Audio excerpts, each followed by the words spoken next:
Kalau kita berbicara terkait dengan perindustrian ya, artinya baik ekspor. Yang saat ini kan yang menjadi dilema ini minyak goreng curah, Pak. Yang saat ini pada booming ya, semua di Indonesia pada collab untuk minyak goreng. Nah, sampai sejauh mana dari sudut pandang Bapak untuk menyikapi ini? Jadi sebenarnya soal minyak goreng ini kan hanya bukan oleh karena kita tidak punya produksinya ya. Produksi kita CPO kita kan 50 juta metrik ton per tahun. Jadi produksi CPO itu 50 juta ton per tahun. Kebutuhan minyak goreng itu cuma 7 juta ton per tahun.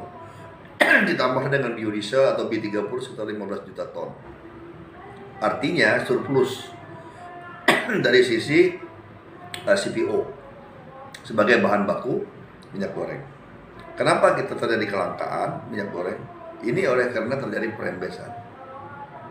Dari perembesan distribusi yang tidak merata gitu ya. Distribusi yang tidak merata karena sudah ada daerah-daerah yang sudah stabil, tapi ada daerah-daerah yang masih belum stabil.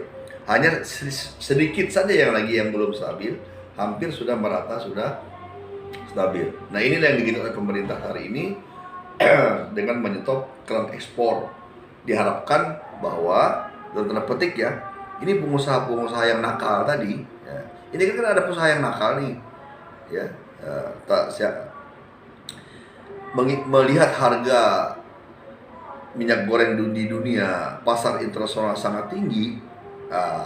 Ini pengusaha-pengusaha yang mengejar untung ini ya, terjadilah perembesan. Kalau nggak merembes ke luar negeri, nggak mungkin kita itu kekurangan.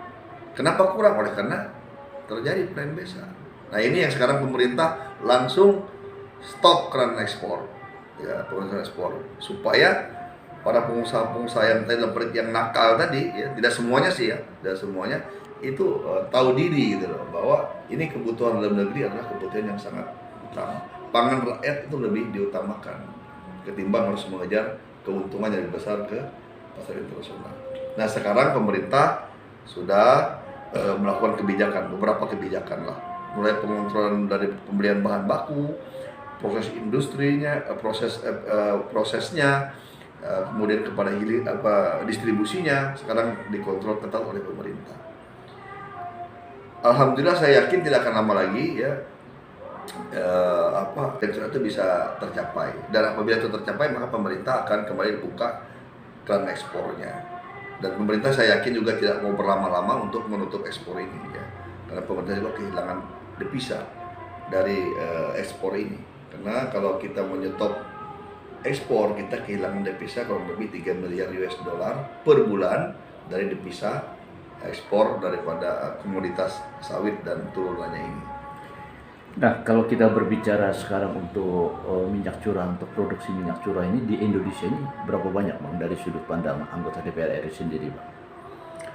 Nah, kebutuhan kita kan cuma 7 juta ya.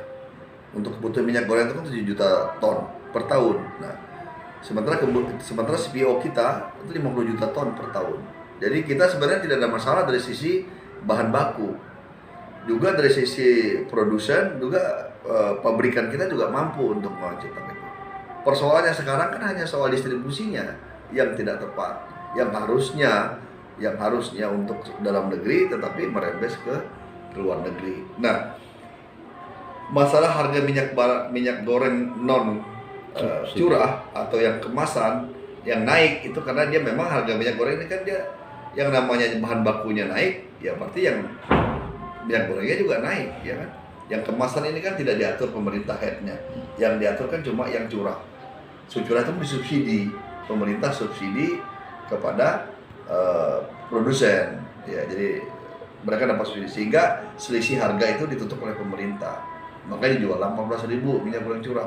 Harusnya memang sekitar 14.000 kalau nilai keekonomiannya, tapi dijual oleh produsen 14.000, disubsidi pemerintah kurang lebih 4.000 rupiah. Jadi inilah yang hari ini sedang berlangsung ya, sedang diterapkan oleh pemerintah kebijakan ini. Nah, kita harapkan ya dengan kebijakan pemerintah yang cukup ekstrim lah ya bagi pengusaha. Ini menjadi efek jerak lah. Jangan lagi kita coba nakal-nakal lah terhadap pangan untuk rakyat ini ya. Jadi janganlah kita hanya mengejar keuntungan yang besar lalu mengabaikan kepentingan pangan nasional. Nah, oleh karena itu saya berharap semua pihak ya, kemudian stakeholder lain yang terkait agar betul-betul memperhatikanlah kebutuhan rakyat ini menjadi prioritas. Kalau itu dilaksanakan dengan baik, kita ini tidak akan mungkin kelangkaan minyak goreng. Ya, itu sangat mustahil sekali, sangat mustahil sekali. Mungkin kita penghasil CPO terbesar di dunia itu. Lucu jadinya. Lucu dan ironis gitu ya. Ironis sekali gitu. Tapi kita berharap dengan kebijakan ini yang membuat shock terapi, ya ada terapi kejut dan efek jerah lah kepada pengusaha-pengusaha yang nakal tadi, yang mengejar keuntungan sebesar-besarnya tapi mengabaikan kepentingan pangan nasional. Oke.